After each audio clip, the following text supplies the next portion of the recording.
And we are live. Welcome back to the James McGee Show. I'm your host. I am James McGee, and as usual, we have well, not as usual. We've been been off a little bit, so the band is back together tonight. We have Tommy Wells and Joe Collins. Let's just jump right into. So it's Thursday. Uh-oh. You can still have a drink on. I'm drinking water because I got a job tomorrow. I need to hydrate up for a little bit. So let's jump into Christmas was yesterday. Let's talk about our Christmas. Joe, you go first because this was a special Christmas for you. Oh, yeah. First year as Papa Joe. So tell us about how it was, what y'all did, and how your Christmas was. Oh, we had a great month, actually, because we had our son and daughter-in-law come up from Houston the first weekend in December. So we were able to spend it with them, and then our daughter and son-in-law and our grandbaby Sophia. And my mom has actually been visiting for the entire month of December. Bringing her back up home Saturday. So it was great. So what we did is we had a quiet Christmas yesterday because our daughter and son-in-law, they went and visited his side of the family down in Chicago for the last 3 days. So we had done all of our Christmas presents on the first weekend. So what we did is we went out and bought a book for my mom, for myself, and my wife. And yesterday was a quiet reading day. So we pretty much unplugged and read. It was pretty nice just to go non-electronics as much as possible yesterday. So that's not a bad thing. Tommy, what about you? How was your Christmas? It was very relaxing. It was very enjoyable. Spent it with my wife Laura and daughter Maya. She came over and spent the 2 days with us, Christmas Eve and Christmas Day, and was very fortunate to have the both days off from the railroad. So we just enjoyed. We were thinking about all these different things we could go and do. We decided, you know what, let's just stay around the house. And I cooked breakfast for us, and Laura cooked dinner for us. And we had good old American traditionals like hamburgers and beans on Christmas Eve, and then we did enchiladas and refried beans and rice last night. So it was really nice. We just watched a little football yesterday, played some cards, just a really good, relaxing, nice time. That was the only electronics I did. I watched 2 football games yesterday as well. Yeah, that doesn't count. TVs, that's still old school, so it's not as addictive as our other electronics have become in our lives. Yeah. Man, I'll tell you, Joe, I was telling Tom off camera that I might have had one of the most peaceful, nicest. It was quiet. It wasn't anything elaborate Christmas that I've had in a really long time. Both my kids, I'd cook breakfast Christmas morning. Both my kids were here. There was, not that we're at each other's throat a lot, but there was no bickering. Everybody was happy with the presents they got. It was, it was just almost weird. I was waiting on the shoe to drop. Like, man, it's just really going too well. So we had a really good Christmas. Work's been, really well. We've been busy, so we've been blessed. So let's jump into our topic tonight. The main one, of course, when we're done with this, we hadn't talked politics in a while. I want to kind of fill y'all out and see what y'all have been. Well, there it is. There it is. The official statement for the night. I'm gonna have to get one. I told y'all I am going, right? Yeah. I will be in DC on the 20th. I think we get there on the 17th, and then we fly out on the 22nd, I think. But we'll talk about that. We'll talk about that again. So, Tommy, there was just a horrific train derailment in Pecos, Texas, on the 18th. Give us a rundown on the incident, what you know about it. I know you've looked really very deep into it. So give us a rundown on that. Yeah. Well, there was Pecos is a small town, and there was a Union Pacific main line that crosses through there. And there was a lowboy tractor trailer hauling some sort of a long pipe partial. It was a piece from a refinery. And initial reports was that it was some kind of wind turbine base, but it's some kind of a refinery, some kind of pipe from a refinery project. and it was traveling up this state route with a pilot truck, which if most people know what that is. It's a vehicle that goes ahead of the truck that's got a height marker on there, so that if they get to a bridge that won't clear the truck, that this driver that drives ahead of the tractor trailer can notify the driver of any safety concerns or issues along the way. And this truck had to have a permit and a route that was set up for travel. So that brings a question in there too. And in the afternoon, the truck approached the crossing, and a lot of the internet reports indicated that the truck drove over the crossing and then it got stuck and was there for up to 45 minutes with no notification being made. Now, from what I learned today from the preliminary report from the National Transportation Safety Board, was that was actually more like 45 seconds to a minute. The gates activated when the train was approaching. The train was doing 68 in a 70-mile-an-hour zone. It was a freight train. And the train wound up striking this lowboy trailer. And the subsequent impact caused the locomotive. You can actually see it in the video. It actually rides up over the trailer slightly and derails. And once it derailed, then there's quite often at that speed, you have like an accordion effect where the train starts buckling like this.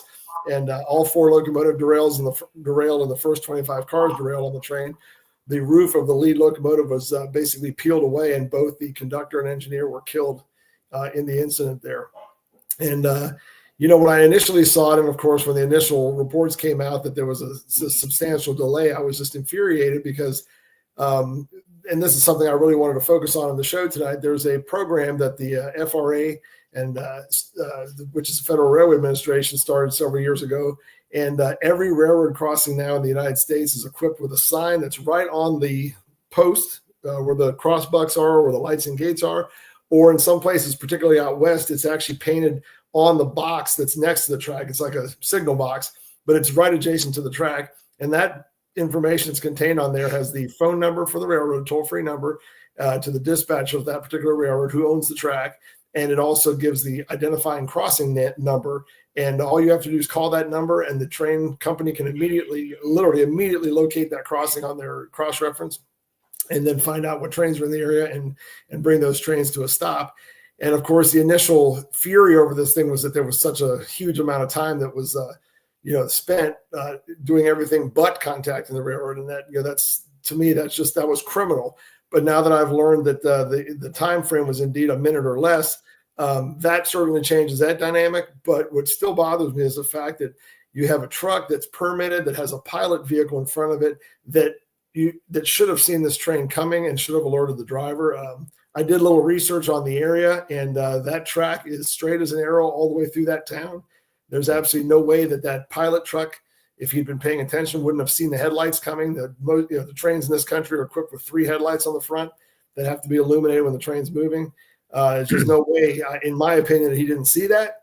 And you can clearly see that truck in the video is down the street from the tractor trailer, where he's stuck. And that vehicle is making no attempt to do anything at all. And then, of course, you see the impact and then the train incident occurs. So what I really want to do is focus on that emergency notification sign and bring that to people's attention. But go ahead. I'm sorry. So what causes a lowboy trailer like that to get stuck? The weight of the trailer, or what?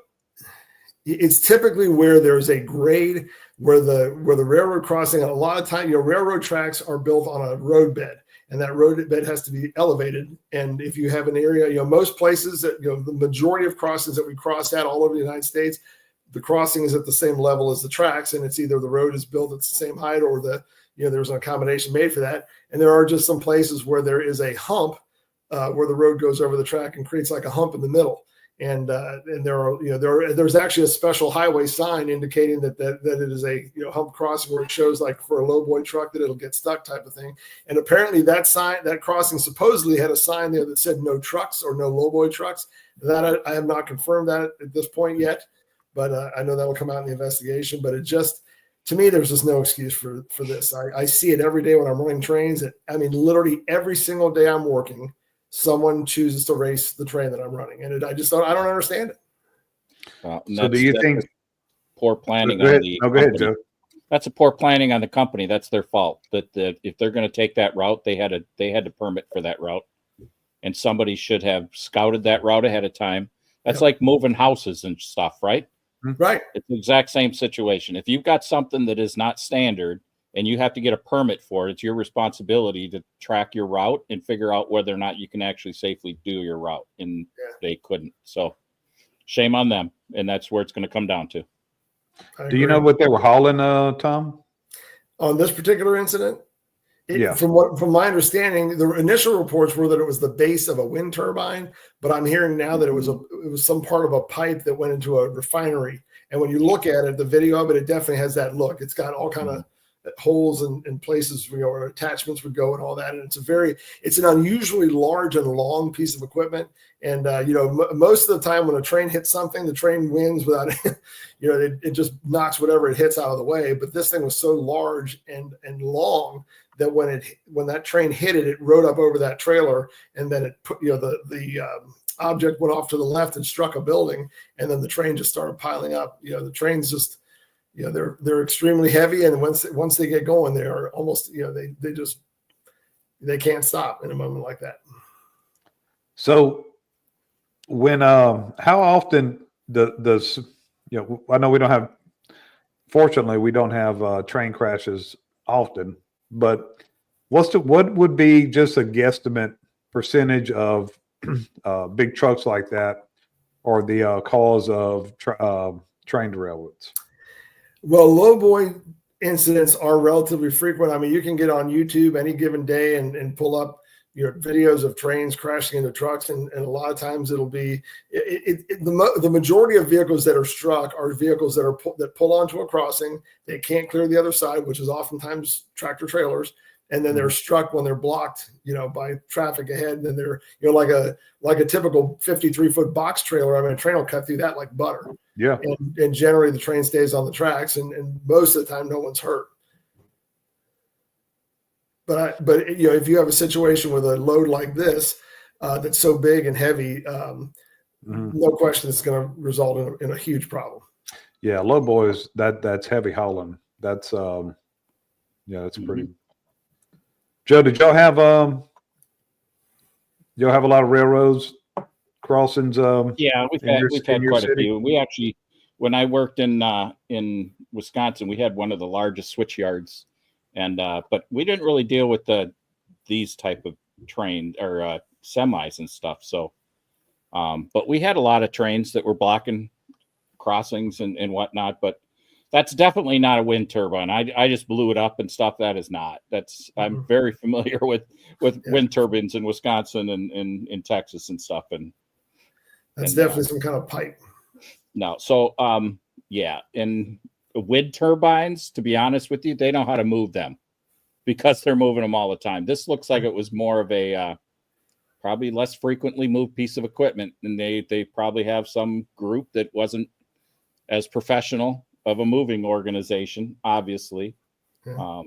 But it looked like there was a cop there and a motorcycle pretty damn quick. So. Yeah, it is shocking. I mean, and like I said, when you look at that video and you see that pilot vehicle, in my mind, I can't understand how that vehicle would have crossed that crossing and not thought this crossing is going to be a problem for this truck, and just held everything up. Again, it was just somebody driving a truck. He wasn't driving a pilot truck. He didn't know how to do that. Yeah. Right. So he didn't know what his responsibilities were. So if it looks like it's 45 seconds to a minute, no matter if they'd have called or not, that's not enough time. That wouldn't have done anything, right?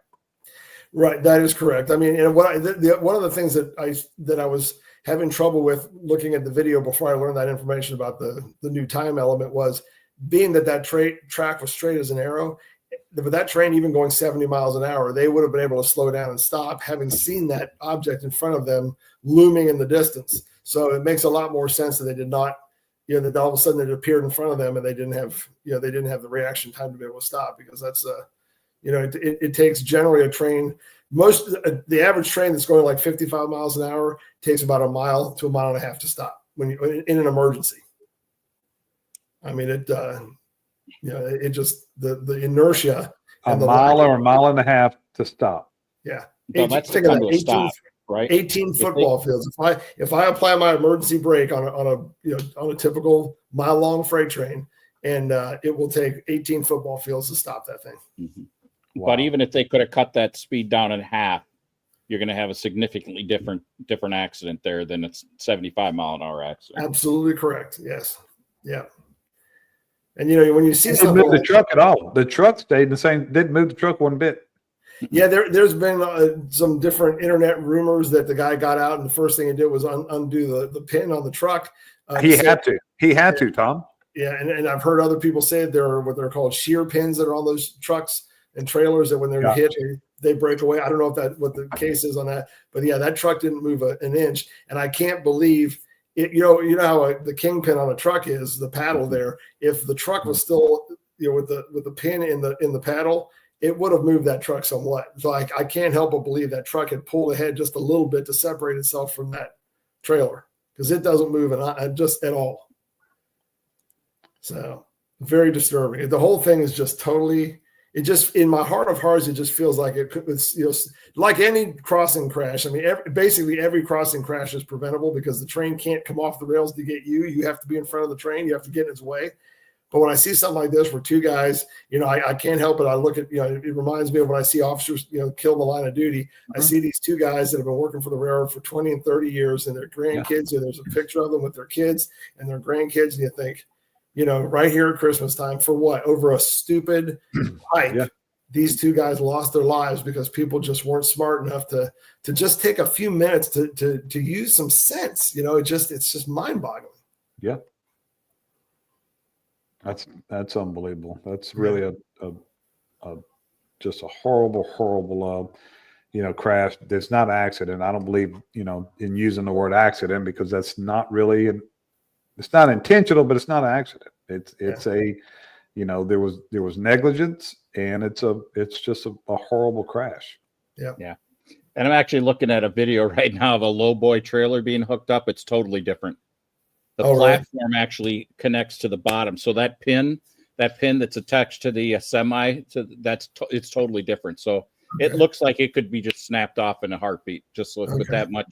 With that much velocity. Yeah, I don't know if he 45 seconds would have gave him enough time to do that anyway. Yeah, I don't know. Yeah, and like I said, I don't want to. I'm not trying to spread misinformation or say this happened or that happened. I don't know, and I want to wait for the report to come out fully to find out exactly what happened. But the bottom line is, it's like anything. When you see that video, it's obvious that person in the pilot truck didn't do their due diligence to make sure that they were crossing. That truck would clear the tracks for starters, being that it was a humped crossing, and that once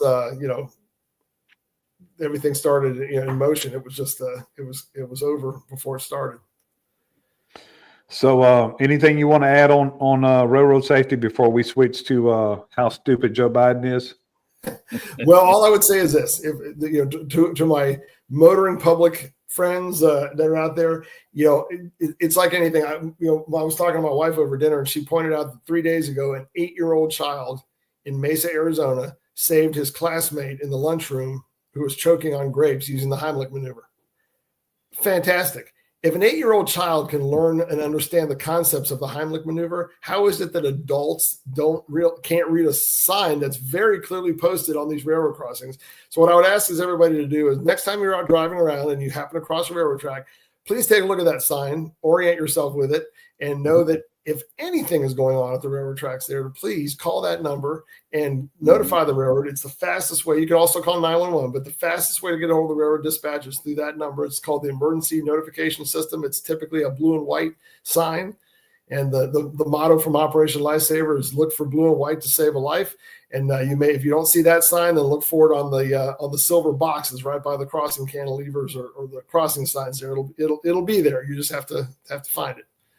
So our thoughts and prayers goes out to the families of these two guys in 2 deaths that were preventable, and that's like I said, it's horrible, just a horrible situation. Yeah.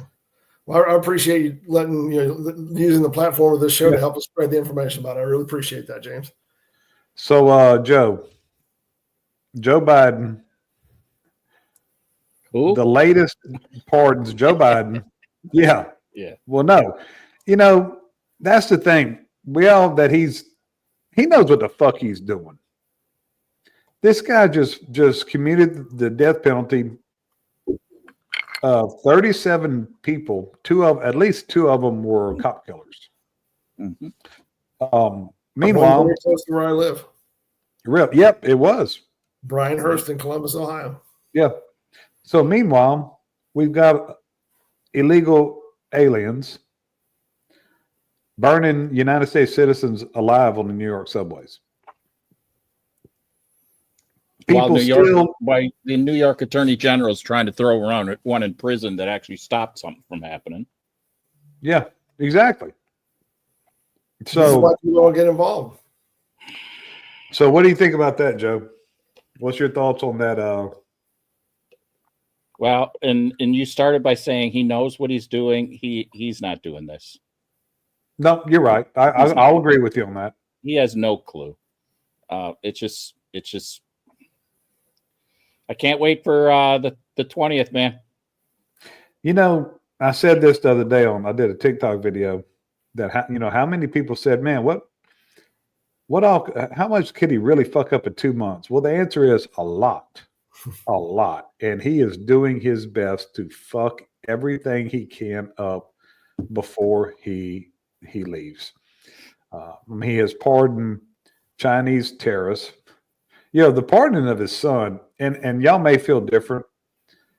I'm not saying I agree with it, but I expected it. And I'm gonna tell you, you have kids. Joe, you have a son. If you had the power to pardon your son, wouldn't you? I would. I absolutely would. So I'm not really mad about that. I'm mad about the way that he lied. I'm mad about the way that the Democratic Party just plays people and just the way they pander people. But that's the least, to me, that was the least of what he's done in the last 2 months. That's the least of what he's done. Yeah. It's just amazing to me how some in that party are still so tone deaf to what the American people, I saw a thing tonight where they were talking about how they're going to fight, Donald Trump tooth and nail on the deportation issue. And it's like, are you not listening? I respect people that are from the Democrat side of the House who come out and say, you know what, we clearly weren't listening, and we need to find a way to start working together and finding, paths of common ground through our differing ideals. Those are the people I respect in the Democrat Party. But these idiots that come out there and say, no, we're just going to keep on digging that grave even deeper for us. Well, keep on hacking at it. Hey, you know who I'm starting to like? It's fucking Fetterman. Oh yeah, how about that? Don't give a fuck, man. I'm starting to like the dude. Fetterman don't give a fuck, and he's like, "Hey, man, it's about the America." Well, that's not typical Democrat. It's about their agenda. Fetterman's like, how are we gonna, that guy's got guts. Yeah, and look, he also, it's not hurting that he's from Pennsylvania. That is a swing state that was one of the most important states. And I'm gonna tell you, we need more people like him. I think that him and I and y'all two and him probably don't agree on a lot ideology wise, except that it's about America. And I think that says a lot about him. I just thought he was this big goofy fucker, wearing hoodies to work. This hell fucker wearing hoodies. Yeah. And so, be like Joe being a senator, but he, man, I like the guy. And I think that we need more people like him. Yes. I think that we're going to be shocked because when they're talking about, the main one is Hegseth, about him being confirmed, but RFK, he's not in the clear. Tulsi's not in the clear, and they just keep counting on, they keep counting the votes that they're counting are the Republicans. You could lose 3. Well, hey, Fetterman's going to throw a kink in that deal. I guarantee you that Fetterman, I'm not saying Hegseth, but I guarantee you that Fetterman will vote yes for Tulsi and RFK. Yeah.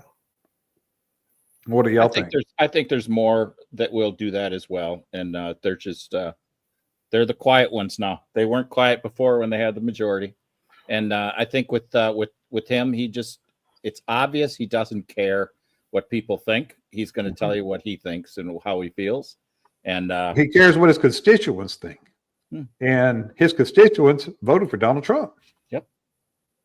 I mean, look at a lot of these Democrats, unless you are in California, but okay. Let's look at New York. Donald Trump did not win New York, but he got more votes than in New York than any Republican in just I don't know how long. Right. Yeah. So your senators and your congressmen, even in New York and even in California, have to take note of that and say, "Whoa," because they're not the electoral college. They're their jobs depend on the popular vote, so they could be voted out. Right. Well, their number one priority, any politician, their number one priority is to keep their seat. That's all it is. Once you get there, it's about everything else is after that. Mm-hmm. So they're going to do whatever they think they need to do to keep their seat. Yep. Well, some of them need to smarten up on what it's going to take to keep their seat. Yeah. Because the American people, even in these blue states, they better look at the popular vote on that. Yeah. Well, and you say blue states, it's the blue cities, because if you look at the map, right? Yeah, no, you're right. You're right. At it. There's no blue state. No, you're right. There's no blue state. They're all heavily red, and then they have the big cities that decided which way the state went. So no, I agree with that. New York City decides, but even New York City, Joe, they were closer than they've ever been. So people like AOC need to start looking at that and realize that they're in trouble. Well, they're changing their tune. Look at what Gavin Newsom is doing now in California. This guy's a fucking circus clown. They had this holiday enforcement activity that was directly related to the law not getting passed. So now they're arresting people, and then he's supporting the new stuff that they're doing, which is completely against the law that he supported and he wanted in place before. Yeah. Jeremy popped in here. Very good point. Absolutely. Yep. Yeah, that's exactly what it is. Mm-hmm. Well, and the problem is that we have a large number of the population that will believe what they're saying, regardless of what they're saying. And that's what happened with how many people that would never have voted for the chameleon, but then she's saying stuff that was what Trump was saying. And well, that's not what she's saying. It's yeah, because she wants votes. Yeah. Well, they don't know how to get votes. Y'all got to watch. If y'all haven't watched the interview that Sean O'Brien, the head of the Teamsters, did recently with Tucker Carlson, y'all have got to watch that and the things that he was saying about what Kamala Harris, the way that she acted toward them. And that's why they did not, the first time I think in how long that they didn't endorse a Democratic candidate. Mm-hmm. And he's like, the rank and file didn't want to support her. Yeah. And she wouldn't, she pointed her finger in people's face and said, you better get on board. Just typical bullying and entitled. They're entitled. Identity politics. Because you're union, you got to vote Democrat. Because you're black, you got to vote Democrat. Because you're gay, you got to vote Democrat. No, you fucking don't. Mm-hmm. Yeah. And I think that's what they better realize is identity politics is fucking dead. Well, it's the same thing that Obama did when they realized that they were failing, right? He came out and he chastised all the black guys. And that's how you're going to get black men to vote for you. Shame them. Mm-hmm. Go there and shame them. Once again, that's what happened. Huh? You saw how it worked, huh? Completely tone deaf. And I don't think there's any question that Obama had strong roles in the way this country was run the last 4 years. And it's still doing but I will say this, based on what just happened, his candle's going out. Mm-hmm. He was, in my opinion, probably the biggest loser in this deal. Yes. Because Kamala's nothing. She's nothing. Well, he figured he had. Obama had. Let me tell you what. I didn't, and I said this several times. I now think he is just a horrible, terrible person, and I can't stand him. I never disliked him. Now, him and I don't agree on probably anything, but I thought he was a decent person. I thought he was a decent guy with the right intention. He's no different than that fucking buttfuck Schumer and Schiff. No different than them. Yeah. He's just like the rest of them. And it's really disappointing. To me, he was the biggest loser in this whole thing. Yeah. This and whole I don't think thing. there's any question that he's the one that sowed the seeds of discontent between communities and the police back when he was president. 100%. No doubt about it. That's when that all started. Well, look at the deal with the Harvard professor. Remember that whole deal with when they went and had a beer and all that? Beergate. Yeah. Beergate.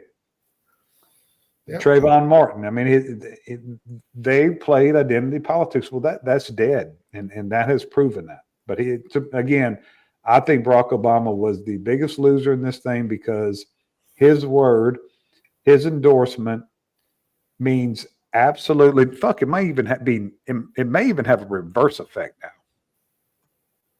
Yeah, he lost everything.